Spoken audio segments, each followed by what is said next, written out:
welcome all of you to another hour of some of the stuff that is outside of the box, far outside of the box. And that is right here on this radio station and this radio show, the Universal Consciousness Show, and it's the show for the thinking global citizen. And my name is Aage, and I'm one of the hosts, and Diana is over in Germany, some 7,000 miles away. So can you hear me all the way over there? Yes, I'm here. Hello, everyone. All right. Well, first of all, for those of you that want to listen to this show again, you will find the show where we archive it on our website at www.universal-consciousness-show.com. And of course, we are also on YouTube under Universal Consciousness Show, and on Facebook under my name and the Universal Consciousness Show, and on Twitter and many other places where the station puts it out, and that's quite a few places. So you will find us out there. We're not hiding from you. And remember also, please go to the Late Night in the Midlands website, and of course you're probably already on there listening, but go to there and subscribe, and also hit the donate button, because remember, this station is member and listener supported, so without them there wouldn't be any us. So keep that in mind. It is important that we keep getting this information out there and spreading a little bit of light around. There is enough of the other stuff everywhere out there, so we need to keep the beacon on. And today we are going to have a very exciting lady with us. We're going to talk for about 55 minutes, and we're going to have some fun. She has, actually, she is an investigative reporter and an author. She has written hundreds of published articles on a wide range of subjects, from politics to health, finance, technology, climate, the paranormal, and she's a regular contributor to the dailyconspiracy.com website. And you will find her there under the pen name of Lightworker111. And she has also written a very interesting book, and we're going to talk about that one. The book is called Unknown Objects. And that is about the top 10 UFO cases in the United States. And, you know, many of us have been called crazy for believing UFOs are real. And after reading this book or listening to this show, you should be called crazy for not believing in UFOs and that they're real. Because you will find her book also under Unknown Objects, and her name, Jean Broida, and you can contact her at jean@lightwork111.com. So that was all the housekeeping that I had, and then we want to welcome Jean Broida to the show. Welcome here. Well, thank you so much for that meaty introduction, and thank you for having me on your splendid, upbuilding, and enlightening show, Aage and Diana. It's a pleasure. Well, yes, thank you so much for being here, dear Jean. And while Aage was presenting you, it's popped up in my mind the question, why 111? Very good question. I write under the pen name Lightworker111 because for me, I'm one of those people who sees multiple ones, 2, 3, 4, or even 5 ones on clocks or digital displays and elsewhere in the environment, on store receipts, much less often, or a restaurant bill. But not only do I notice 111s, I have always thought they had some significance, that there was some reason why I was noticing them. I mean, I see all kinds of numbers. I look at a clock throughout a day, but why would 111 seem meaningful? And I didn't think much more about it until I went to a UFO camp out in Colorado. It was the late summer of 2014. And I walked in on a group of people. One young man was talking about 111s. And after he'd done speaking for a while, he was doing most of the talking. The group kind of broke up, and I walked over to him and I said, so this 111 thing, it's a thing, it's a phenomenon. And he said, oh yeah. So I'd never heard of it as a phenomenon. I thought I was the only one. So when I got home, I got online and did research, and it surprised me that Christians also attribute significance to these repeated ones and look for association in the Bible, meaning from the Bible in terms of chapter and verse. So chapter 1, verse 11 or 111. And there were Bible quotes, and I'm no Bible scholar by any means, but I appreciated someone else's perspective on attributing meaning to multiple ones. Have you met people who have this going on, Diana? Yes, I meet myself. And yourself too? I am one of them. Yes. What do you think it means? I don't know, but I always see this 111. And for me, I don't know. I researched a tiny bit in numerology, and I see there that it means like a connection with the divine. But I don't know if this is really the phenomenon what you are talking about. Someone recently said to me, it means that you're about to, people who notice ones, and not just ones, by the way, but 1, 2 ones, 1, 2, 3, 3, 2, 1, or maybe repeating 4s or 6s, whatever. Everybody knows their numbers, like, as it were, but that phenomenon signifies intelligences or beings. We're all immortal beings in a mortal coil, a mortal body. These immortal beings are ready to jump off the planet and maybe not reincarnate. And a lot of people I've met, myself included, perhaps I gravitate toward these people and they toward me, or maybe it's just the places I go. I run into people who are uncomfortable in their own skins, don't really vibe to the human vibe in terms of aggression and selfishness and warfare, believe that they're not from around here cosmically. I don't know how many of your listeners can vibrate to that level, but I find that people who listen to these shows agree with that statement more often than not. Oh, I can relate to that one. Yeah. So 111 for synchronicity. Synchronicity is when something seems coincidental, but actually has meaning or purpose behind it. And in my case, I think 111s are they're a kind of a mark or a placeholder. They're a reminder for me to continually count my blessings and be conscious of my direct connection to my oversoul, my higher self. Not that I ever stray very far from that. It's on my mind a lot, because I want that cosmic connection and I want to ripple throughout the universe a higher consciousness, as I know you guys do too. That's what your show is all about. I totally approve. I think all of us can have that mastermind effect by combining our psychic energies and rippling forth into the cosmos constantly. It's not like waiting to go to church or waiting for Christmas or waiting for something to happen.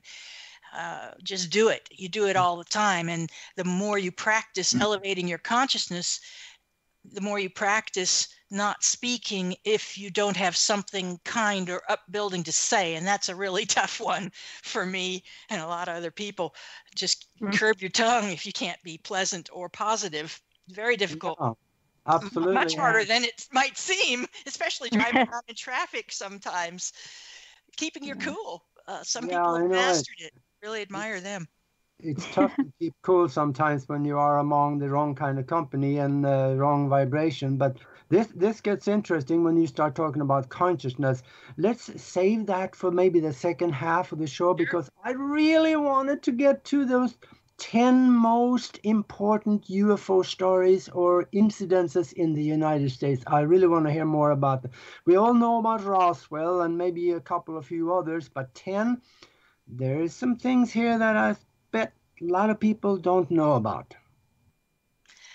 Well, that may well be true, but I don't profess or pretend to know what people know, so I'm very cautious making statements like that. But I can tell you this. I wanted to write a book because I wanted to talk about UFOs and other paranormal phenomenon. And I was listening to a show like this, and the host said to a caller who was complaining that ethnic minorities weren't represented as guests on the show. And the host said very sagely, caller, if you write a book, I will have you on the show. You can be on the show. So I was thinking, well, if it's that easy, I'll write a book.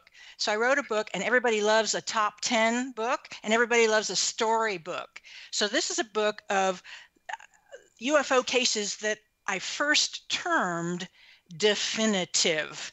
But that's a very big word, and there's some confusion in understanding what it means, and I didn't want to get into all that. But definitive, the way I'm using it here, means foundational. Okay, so the first story is Foo Fighters from the end of World War II. American and other international airmen, mostly men, were flying in those days in the military. Airmen were bringing home stories to the United States and other countries of balls of light that could outmaneuver the most advanced aircraft that were deployed during World War II. By the end of World War II, advances were made in aviation technology all along the way. But these things could literally fly circles around jets, I'm not sure they were jets, but they were fighters, that's for sure. Again, I'm no airplane expert, but I did some research for the chapter. It was very, very interesting. And the pilots were mystified. The ground crews were mystified. Sometimes there was ground confirmation, sometimes there wasn't. But this was the first taste the United States people had of stories of unidentified flying craft, in those days called flying saucers, but not even really called that.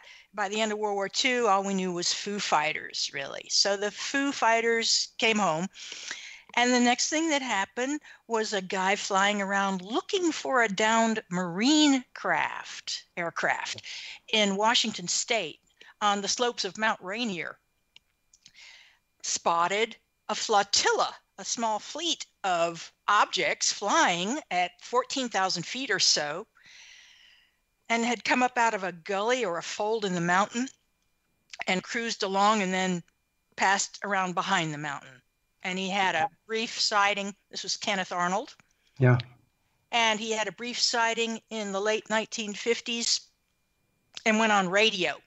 And that's why this case is definitive, or why it made my top 10 as number 2. Because this got the first real public notoriety. ABC News covered this. It was radio news at the time. A little bit of televised news, but radio, very common at the time.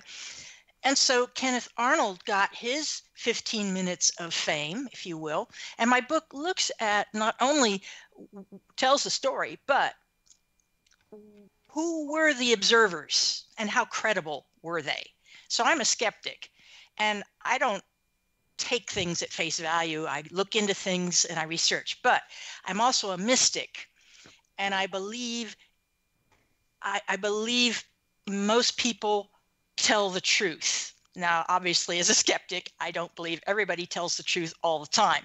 But when you listen to Kenneth Arnold's original broadcast on ABC News, which was 2 days after the event, there's such excitement in his voice. He knew he had seen something truly remarkable, and he was breaking this story. It was pretty heady stuff for the time. Okay, well, this was the end of June 1947. I think I misspoke before. I was saying it was the 1950s. We aren't even there yet. 1947, and 2 weeks later, Roswell. Yeah. So now that's chapter 3, and I'm not going to belabor Roswell. It's a very high-profile case. But what I've done is go through multiple accounts and stitch them together to give as much detail, and everything is cited. So you can go and look up my sources. There's nothing to hide here.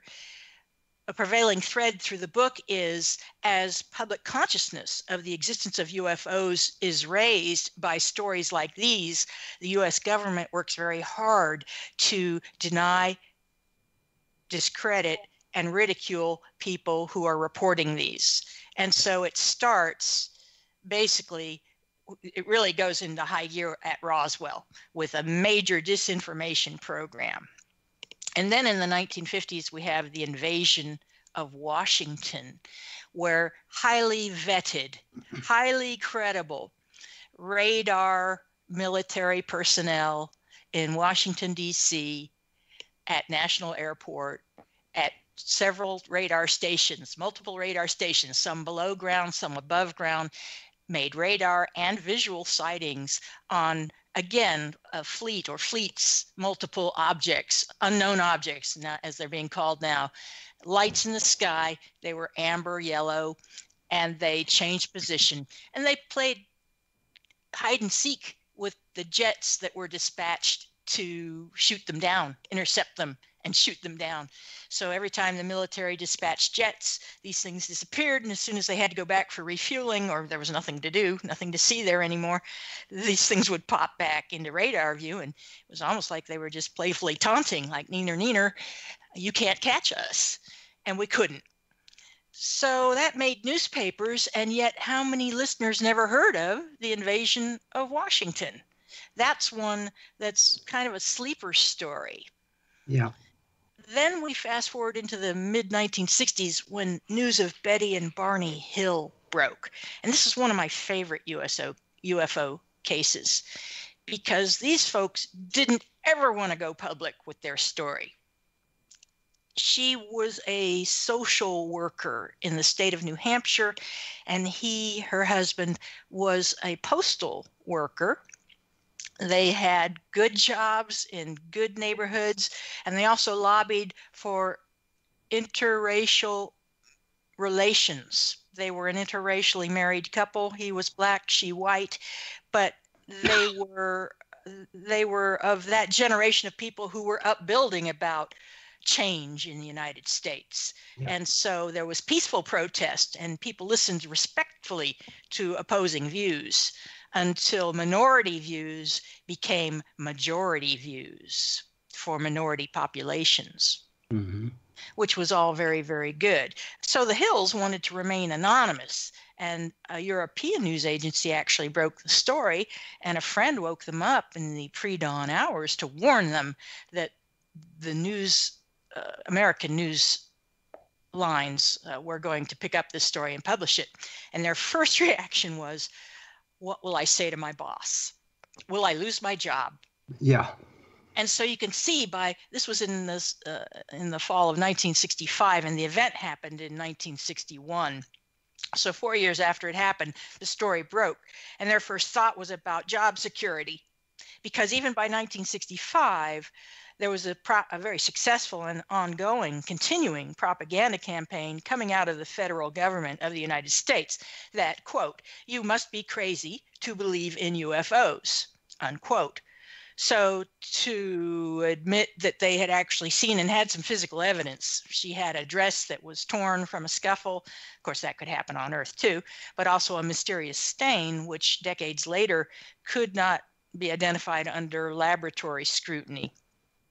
And had changed colors, had strange properties. There was the dress. There were oily spots. I don't want to say oil spots, but oily metallic round spots on the trunk of the car where they had heard a rhythmic beating sound twice before and after the abduction event.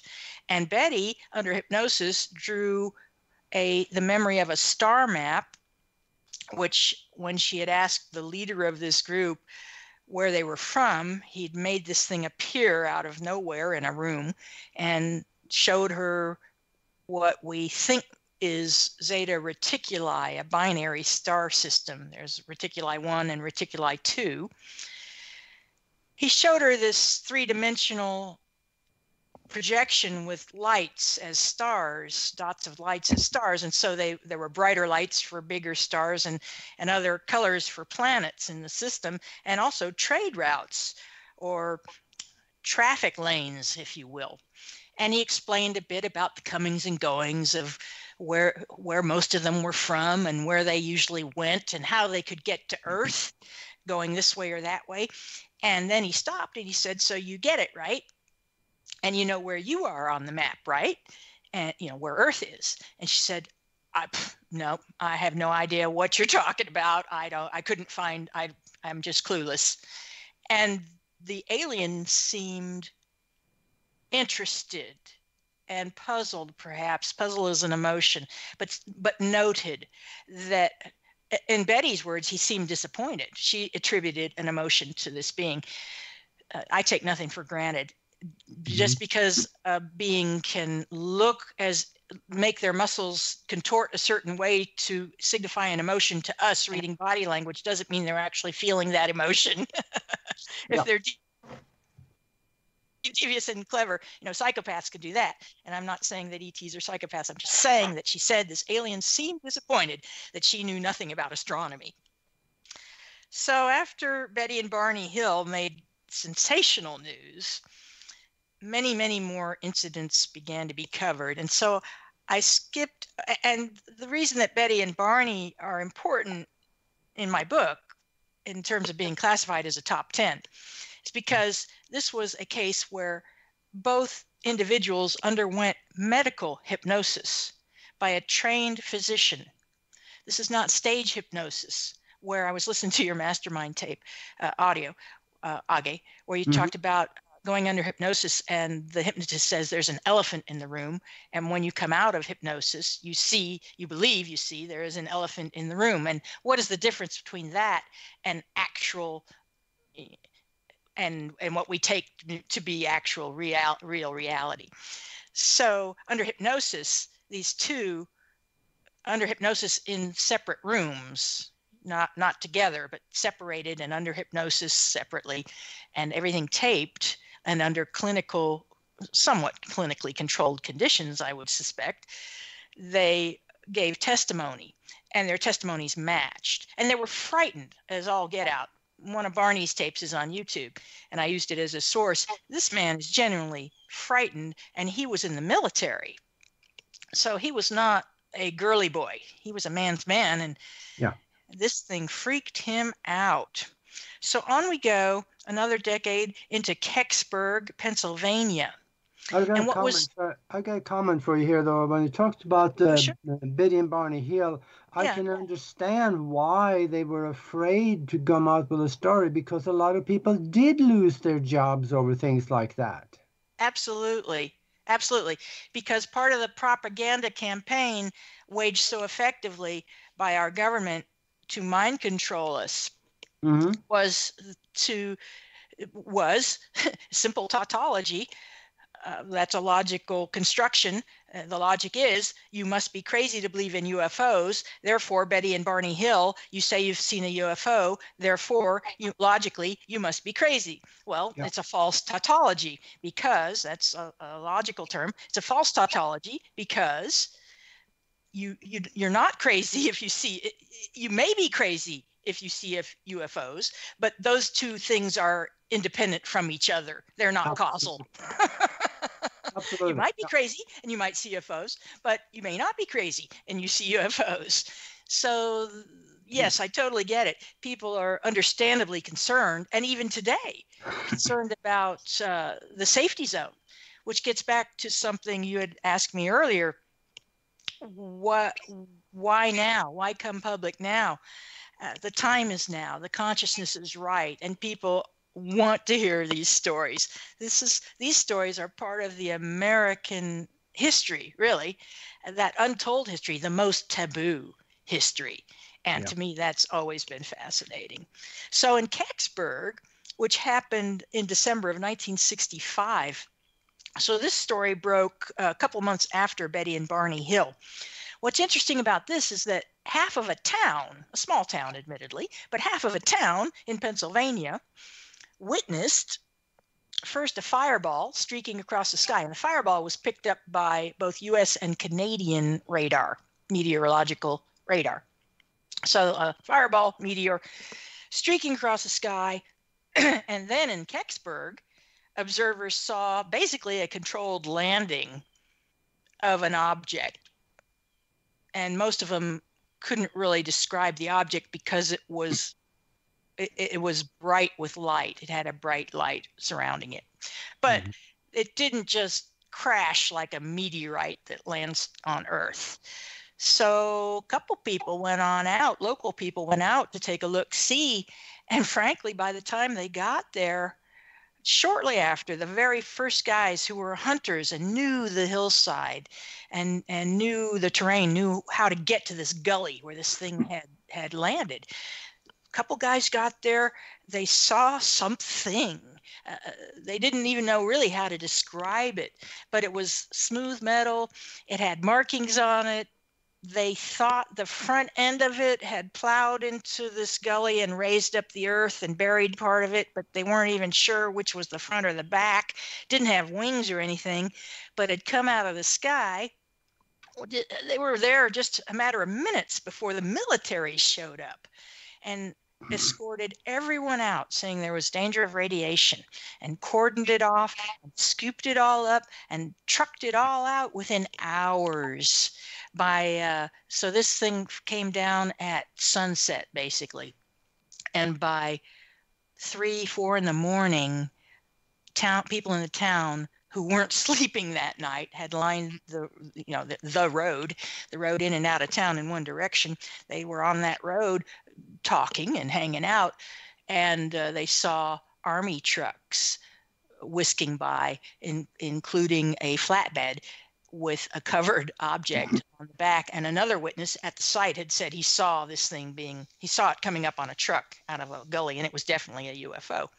Yeah. So, and just for the novelty of it, on my website, I have a picture, an actual military photo of that thing that fell in Kecksburg, and it did look kind of like an acorn, but of course it's a lot bigger. And it actually is the photo of that thing. Before, it was still laying on the ground, but it was before they put it on the flatbed, and also one on the flatbed, so you can go to the website and you can see it. Fantastic. But what's interesting about this case, especially interesting about this case, is that today about half of the townspeople of Kecksburg believe nothing happened that night, nothing significant. No UFO landed, for sure. The propaganda machine of the federal government is so effective that half of the people disbelieve what the other half of their neighbors say is true. I find that fascinating. As a psychological sociologist, I find that peer pressure, peer control, mind control, I find it all very, very interesting. So that's why I included Kecksburg. There are so many other cases from this era to treat. Yeah. And so the next one, 2 years later, still now, in the 1960s. Go ahead. We are at the bottom of the hour, so let's take about a 4-minute break, and then we will be back and maybe cover some more of these 10. But I want to make sure we have at least 10-15 minutes after the break also to talk about the spiritual side of you and your shamanic experiences and the stories that you told me before on a couple of days ago on the phone. Awesome. Great plan. So let's take a break, and we will be right back with the Universal Consciousness Show. There are days that the red pill is bitter in my stomach, but I can't get it back out. I think because I have to. I speak because I have no choice. I walk through this dark age we're in with open eyes. Listen to Open Eyes on latenightinthemidlands.com. And together, maybe we won't stumble and fall.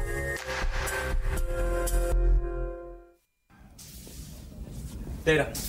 The sensors can't penetrate the planet's ionosphere. There's too much interference. Can you find a way to scan for life forms? I would be happy to, sir. just love scanning for life forms. Life forms. You tiny little life forms. You precious little life forms. Where are you?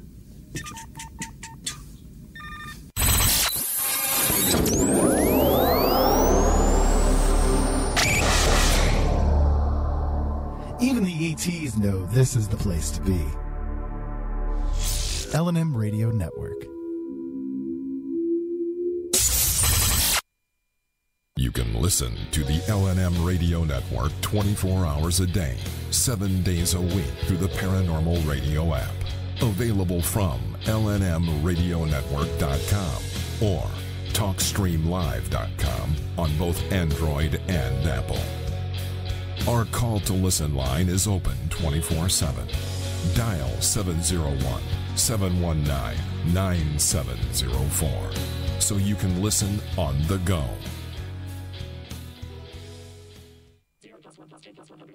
Ever wanted to be sure your robot slave was behaving? Is Echo getting out of control and meeting with Alexa when you're not around? You need RoboGrog. RoboGrog is the new product from Snooze You Lose, the company that also brought you the fine products of Flog a Horse and Calm You Down Now. RoboGrog will put your robotic minions to sleep, bringing their AI a sense of peace and comfort. It does this by sending bolts of electricity straight where the sun doesn't shine. Get RoboGrog today at any fine retailer and set yourself free from the devices that bind you. You can't just throw someone into prison and silence their warning because you don't agree with them. You don't have to like my methods or what I stand for. Silencing me won't make the problem go away. It will just whittle away at the ability of people to be ready for the real threats. And when the worst happens, and it will, maybe you can take comfort in protecting the people from a dangerous radical who wanted to tell them the truth.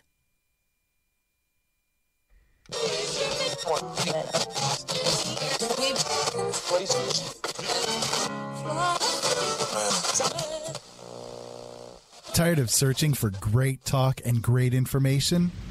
Look no more. LNM Radio Network, 24 hours a day, 7 days a week. Back home, there's a growing pro-Earth movement. Rumors of hate groups targeting aliens. And on all sides, the fanatics think that society has to be protected against anyone who's different. I'm starting to wonder if what we just saw is a preview of things to come. Oh, I can't believe we'd be that foolish. Santayana. Those who do not remember the past are condemned to repeat it.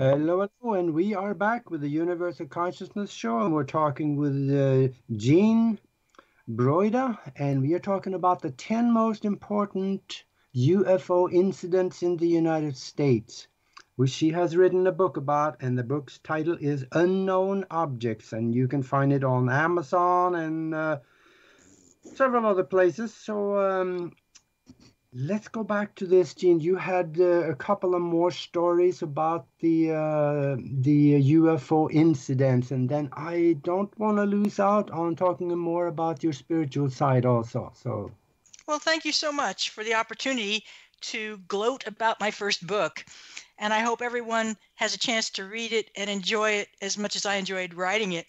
These stories tell themselves almost, and have universal appeal, in my opinion.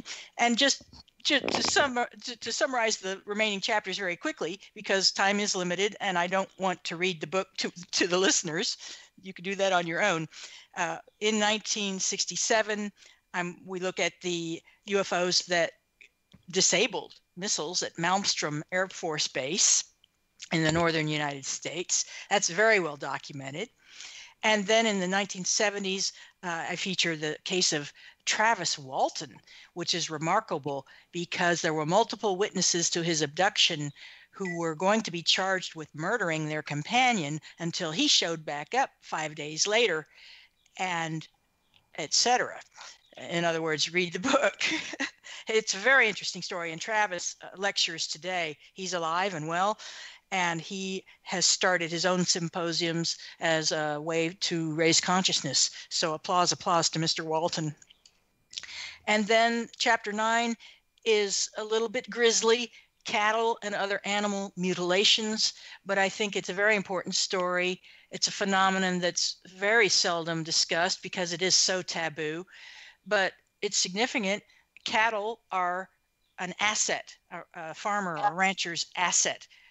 They are worth thousands of dollars. And when they're killed, an insurance claim is filed. And when they're killed under mysterious circumstances, it's harder to file that insurance claim. And so it was reporters, notably Linda Moulton Howe, who went up and interviewed ranchers in Colorado first and other states in the West. But these abductions and mutilations occur all over the place, it turns out, and in countries around the world, especially Australia. There were several cases that I noted. And finally, the Phoenix Lights. This happened in most of our lifetimes, except for very young people. And people remember the Phoenix Lights, don't really remember what it was about or what it was, but know something happened over the skies. And it's a fascinating story. Talk to people who experienced the Phoenix Lights.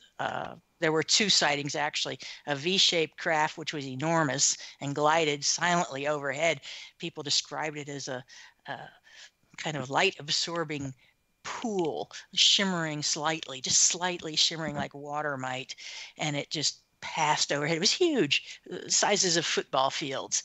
And then other people saw stationary lights, which may have been military flares, but they weren't falling, and they didn't fall for hours and hours and hours, which does seem rather odd. So that's the book. I hope you enjoy it.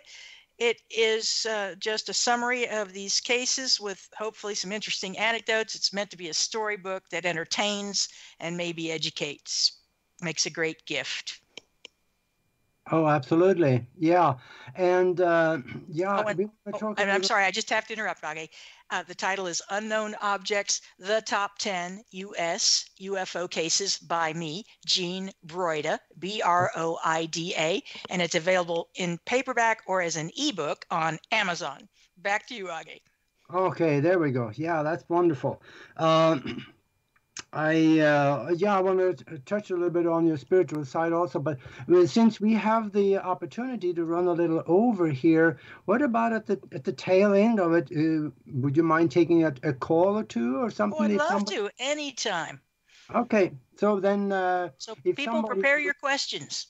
Yeah, okay, sounds good. So if anybody, not quite right now, but in just a little bit here, if we could call into 202-559-7943, then we will see if you can get through, and then we'll try to answer, between the two of us, maybe we could answer some of your questions.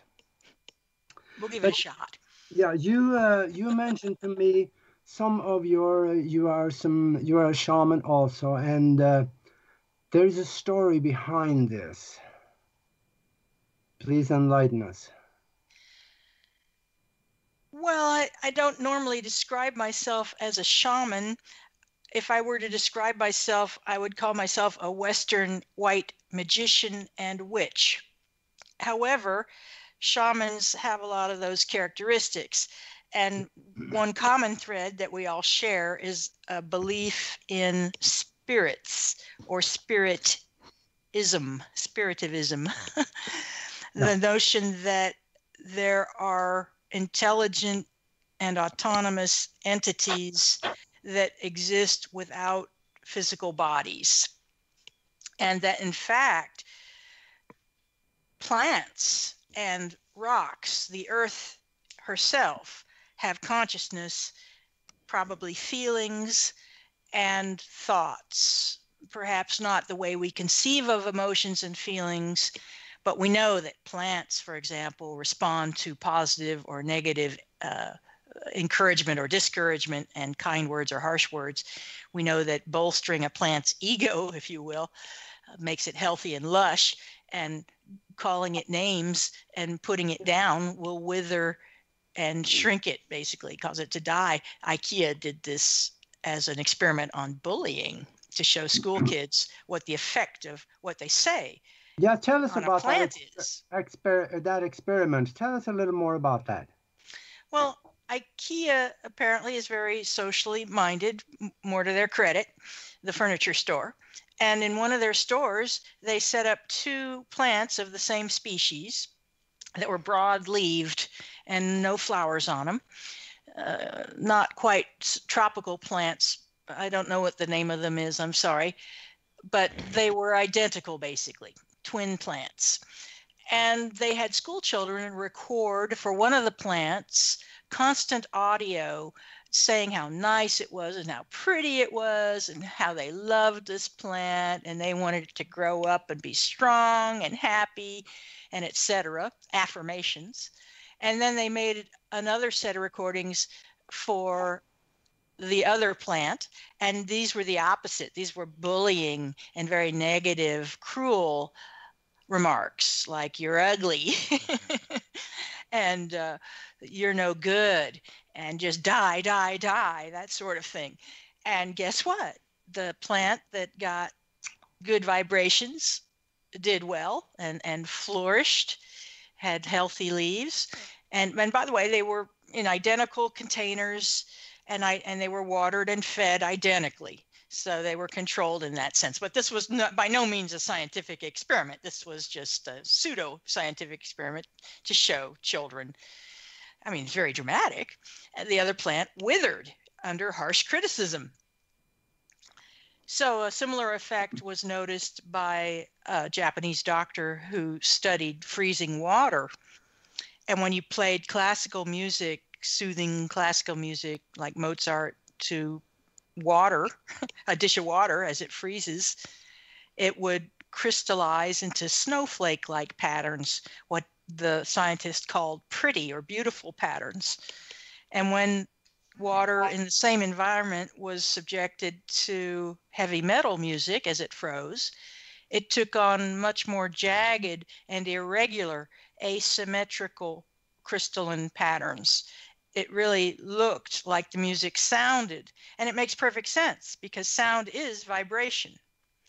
So advancing from recorded music, the scientist went on to experiment with lab techs around in his environment, and he had his lab techs emote and think toward water as it froze. Think nice things, think bad things, just like with the plants at IKEA, only this was years before, decades before.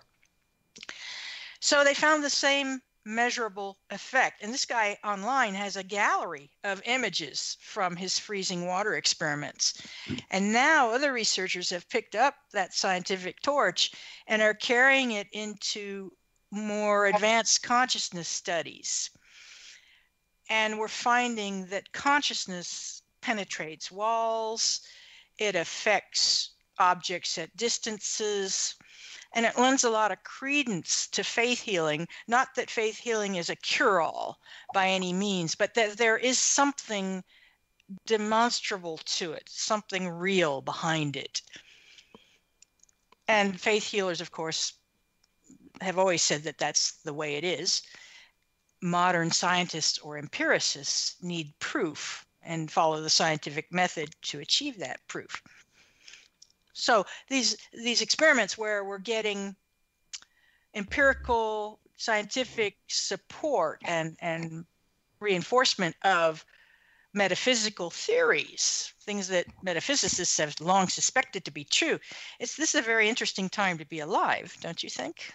Oh, absolutely. And the thing about it is that the more experience we get with experiments like that, it shows more proof that the power of the mind can affect much, much more than what we think it could outside of ourselves. Because those plants, they reacted, and I've read about, probably 4 or 5 different experiments like this one, and it is the same results everywhere. So this is repeatable, and that is the proof of science. And if you listen to psychologist Marissa Peer, P-E-E-R, she's in Britain. She's the top leading British psychologist for a couple of years, and now, more recently, top motivational presenter. She's marvelous. She's on YouTube. She talks a lot about your thoughts creating your reality. Yeah. And when we are talking about bullying, how many of us, listeners, are victims of self-bullying? How many of us walk around with a very critical part of our mind that is disrespectful and disparaging all day long? That wasn't good enough. You're going to be late. You forgot to do this. You didn't do that. That's not very clean. And you know what I'm saying? You're doing tasks throughout the day. If you have this negative narrative running along with you, I suggest stop it right now. Just stop it and go watch Marissa Peer. And what she says is take lipstick, take whatever, and mark in your environment on windows and bathroom mirrors. Put Post-its on your refrigerator and the steering wheel of your car. 3 words: you are enough. And if your parents didn't teach you that, you need to learn it on your own. If your parents did teach you that, you're a bright and blessed being. Yeah. Yeah, and this is the science of the future. I got several hundreds of books here, and I'm sitting right here looking at one, and that says right at the top of it, The Secret Life of Plants. I've seen that book. Yeah, phenomenal book. And it proves in scientific experiments that plants have consciousness. They know what other plants are doing.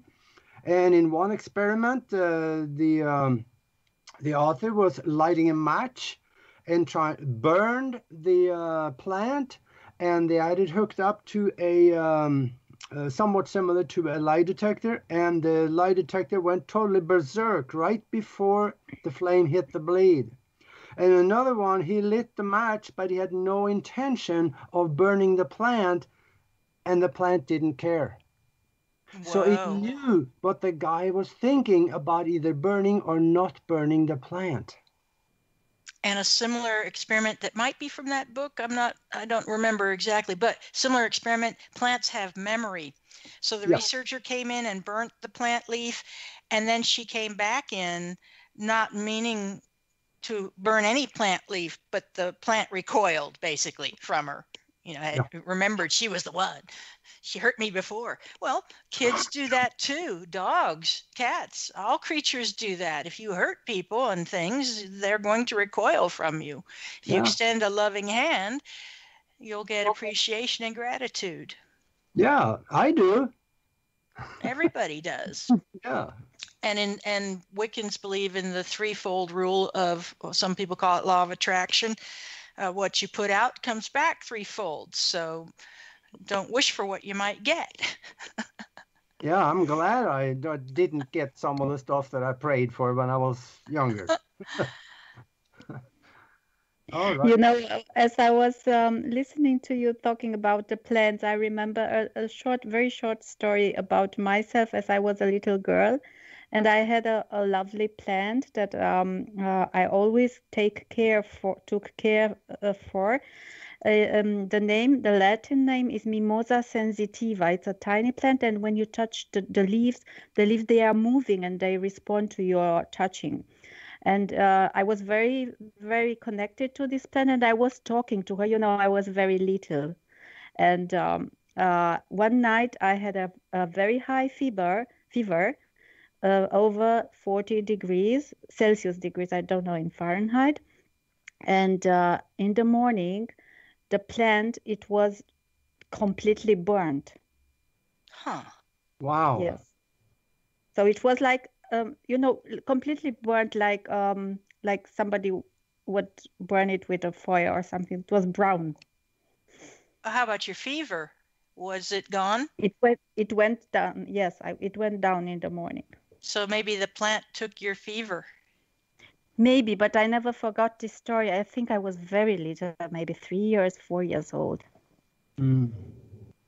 Well, But the I plant never too. Yeah. That's amazing. I was listening to something recently about how a person can heal through touch if they're willing to assume the other person's pain and channel it on through to ground. I wonder if any listeners have experience with that. Yeah, that's a good question. In fact, if somebody want to call in, go ahead and call us at 202-559-7943. So yeah, well, we could talk about that. There's so many stories out there that if you add them all up, compiled, I would call it evidence for some of these things that we are talking about. I don't discount the story by any means. I count the story. And speaking of stories and belief, let's turn briefly toward the Bible. As a child, I was introduced to world religions, including Christianity, by my parents, who were agnostic. But my mother had been Presbyterian, and as a child, I went to church when we visited the grandparents. And so I had questions about church service. And later, as an older person, my mother said, read the Bible. It's a great read. Everybody should read the Bible. So I started reading it, and it was Genesis. I said, where do I start? She says, begin at the beginning. So I start with Genesis, first book of the Bible. And one of the first things it says is, in those days, there were giants. And it says very matter-of-factly, like everybody knew it. It was just common knowledge. In those days, there were giants. So everybody knows the historical time frame where we're talking about. I thought, this is very odd. And I asked my mom questions about passages like that. And who cared about who begot who? All this begetting in Genesis, tracing family lineages, family trees. Yeah. And she did her best. She had been a biology major. She did her best to answer my questions. And she believed in God, although to please my dad, she said she was an agnostic, but I don't think she ever lost her faith and belief in God. She wasn't always able to answer my youthful questions. But what's interesting is that now as an adult, I find other people had the same reactions when they read the Bible, and they were asking the same questions. And I thought I had invented the theory that if you replace gods, or the term gods with a little g in the Bible with aliens, it's a whole different read, and it kind of starts to make sense.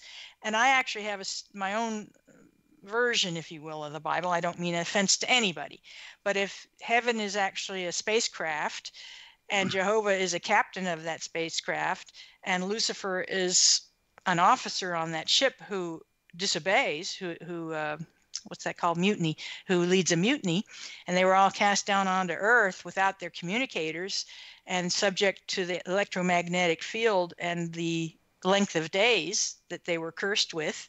You will experience the length of days. I'm not the only one who was thinking, this all sounds oddly familiar, or it makes more sense in a context that these things really happened. They were just misinterpreted. So as a child, when I started reading the Bible, here was my point. My mother and other people said, don't take these things literally. In those days, there weren't giants. You must be crazy to believe that there were giants, okay? But here we have a whole literature of fairy tales, which is folk mythology. We have folklore saying giants were so real. There are tons of stories about them with great detail about them. If you really look into these stories, I noticed as a child these common threads through giant stories about giants. One, everything they owned seemed like was made of gold, and they had animals that could, like geese, that could lay golden eggs. So they were into gold. They lived high up above Earth, accessible by a tendril, a stalk, if you will. This could all be metaphorical, but I tended to take the Bible pretty darn literally. Mm-hmm. And I'm not the only one. So in other words, you just can't pick and choose, to my mind. I guess you can, because there were different authors to the Bible. But if you're going to believe that Jesus turned water into wine, if you're going to believe in miracles of that order, why wouldn't you believe that there were indeed giants in those days? Yeah. And the thing about it is that there are other people that has turned water into wine too. I saw a news story coming out of England with a guy that could do that just about any time anybody asked him to. So yeah, this is when you have attained siddhi consciousness. Yeah. These things are available to you. And what you talked about, replacing God with the word alien, that is exactly what they're talking about in the Sumerian tablets, using different words. Right. And I got onto the Sumerian. I had a renaissance in my UFO interest. I was interested as a teenager, and then real life overcame me. But I never lost my interest in the paranormal. And I trained as a mystic, as a Western magician for 8 years, and observed every full moon and dark moon and every sun solstice and equinox for 8 years, and led groups and hung out with big name pagans and read a lot of books and lived that life. So yeah, it was in 2014 that for some reason I felt impelled to stop watching cute kittens and funny kittens on YouTube. I'd introduced myself to YouTube in 2013, and the only thing I wanted, I thought I could resist it. I thought I could resist its gravitational pull. But I discovered that there was a kitten on a raft in a swimming pool. And for some reason, that one video just pulled me in. And as soon as I started watching cute and funny kitten videos, I was hooked. And I spent a year just watching kitten videos. And as a person who's never owned a cat, I think I could tell you everything about cats. I know everything about cat behavior at this point. I've seen them do everything. Well, a year later, I'm running out of kitten videos, finally. Can you believe it? And a sidebar has a video on crop circles. So I follow that over, and it rekindles my interest in crop circles, which had always been, and I followed the link thinking, wonder what's new with crop circles. Anything new? Oh my goodness, so much had been revealed since I had looked into the matter. And I was just discovering really the research power of the internet. I've been involved in the internet since 1995, but there came a point where enough research was being uploaded, enough source documentation was being uploaded that the internet actually became useful as a research tool. And for me, that happened in 2014. And it happened for a lot of other people too, in terms of consciousness awakening, this great awakening. So the sidebar went to crop circles. I watched a few on that. And then there was a sidebar on disclosure. And I thought it was a political topic. So I followed that, and it was UFO disclosure, which I'd never even heard of. And that got me onto the Sumerian tablets with Sitchin, and I'd heard about Sitchin. It rekindled my interest in him. I had read von Däniken when I was 12 or so, 13, and also J. Allen Hynek, who was on Project Blue Book. So I'd had this lapse of active research while the internet grew up without me, basically. And then I got into the internet in the 1990s and developed, and as it became more populated with content, it has become very, very useful in research. So all of these things are interrelated. This Anunnaki story, it jives with archaeological evidence that we're seeing, the oldest civilizations and structures being in Africa near Gold Country, Mount Sinai being a probable spaceport and thought to be the place where Noah's Ark is one possible place where Noah's Ark also landed. There's significance to these sites, these ancient sites that are mentioned in the Bible and other texts. Yeah. So it's for sure very puzzling. There are there is a large segment of society that if they heard us talk right now, they would say, oh, this is of the devil, this is Satan's talk. Well, the thing about it is that I have studied that a little bit because I've read a lot of the Sumerian tablets that has been translated and into other languages too. And I find that they say that Satan is the snake. Well, the snake, the reason that we are thinking of it as a snake is because it dates back to the Sumerian tablets again. Because when Enki went down the street, he had somebody, there were carriers that walked in front of him with a banner. And on that banner was the symbol of a snake twisting up a pole. So the people, when they saw that, they say, oh, the snake is coming, the snake is coming. That is where it comes from. That is the origin of the snake in the tree in the garden. Yes, a cult of mystics, basically. Yeah. And Lucifer, I think Satan is a Christian name for Lucifer, which means the bringer of light.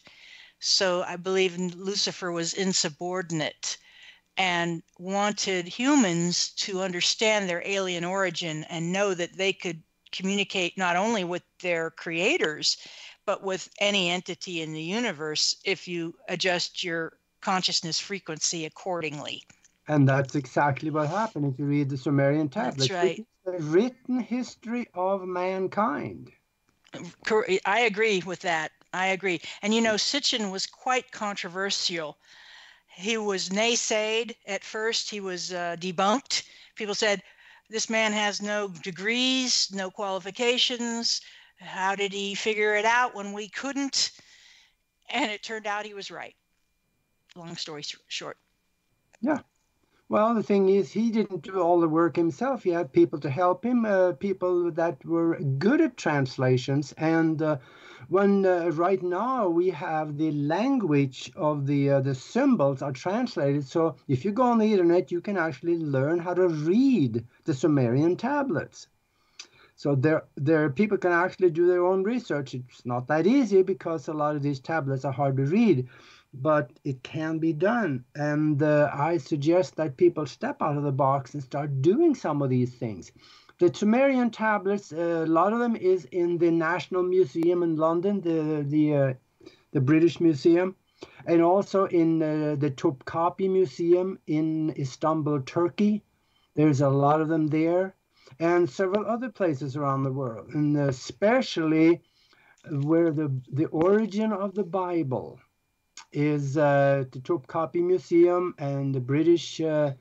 I got a hold of, decades ago now, before I left Europe, I got a hold of a copy of actually the minutes, so to speak, of the notes from the meeting at Nicaea or Constantinople, Turkey, where the first draft of the Bible was written. And it was a political meeting. Constantine told 223 people to go to Nicaea, create a religion that will unify my empire, and do not emerge before you have done so. And they did. They went through 9,000 scrolls of old writings, tablets and books, scrolls. And when they picked something out of one of those scrolls, they rewrote it, burned the original, and called the rewrite the original. So there would be no conflict. And they lied their face off on much of it in order to use older writings and credit the writing of the older ones to the new God and the new disciples and all that, because there are 16 other religions that has the exact same stories in it. So you wonder who copied who. Quite so. And I was fortunate enough just a couple of weeks ago to find Zecharia Sitchin's first book of his 7-book series. This book, The 12th Planet, talks about Nibiru, the planet, the home world of the Anunnaki. And do we need to take a break, or do we want to take some listener we calls? For anybody calling in? Yeah, we can go for another 5 minutes, and then we'll, you should. I would like you to maybe talk a little bit more about where they can reach you and whatever else. Yeah. Yeah, I write under the pseudonym Lightworker111 for the dailyconspiracy.com because my views can be polarizing. And I have published my book under my name, Jean Broida, JeanBroida. My book, I hope you'll enjoy it, is Unknown Objects, the top 10 U.S. UFO cases. It's available in paperback or as an ebook on Amazon. And if you like it, I hope you'll write a review. And if you don't like it, please don't write a review. There you go. I have a website, www.lightwork111.com, and I'm looking for contributors with upbuilding consciousness content. I've got one contributor so far. I'm looking for other people who would like to express their views, and there's a link at the bottom of the homepage to submit articles. Oh, wonderful. Hey, that sounds interesting. I just might do that. It's a share space and cyber forum for light workers, and we are all light workers when we are kind to ourselves and kind to each other. That's the simplest form of light work. Being charitable, being good, if you will, being positive. Mm-hmm. We can't, even the best light worker finds it difficult to be pleasant and upbuilding all the time. We get it. And sometimes light work is not sunshine and lollipops. Sometimes light work is casting out demons and work like that, which is not terribly pleasant. But it's for the greater good, if you will, as opposed to evil, which is pure selfishness. And that's how I, as a metaphysicist, define evil as versus good. Good is helping yourself and others, and evil is helping only yourself. That's my distinction there. So go to lightwork111.com, have some fun there. Check out my book. I invite discussion and dialogue always. I don't mind people who disagree. What I mind are people who take everything personally and can't handle any criticism. That's so limiting. Yeah, and there's always people out there that is never wrong. And sooner or later, they're going to find out that they are wrong, and that will be a shock to them. So that's okay, because we have probably, all of us, been there at one time or another where we think that, nope, I'm right, and then we find out we are wrong. So that's a natural thing. Don't be afraid of being wrong or failing. It's part of your path to success. Agreed.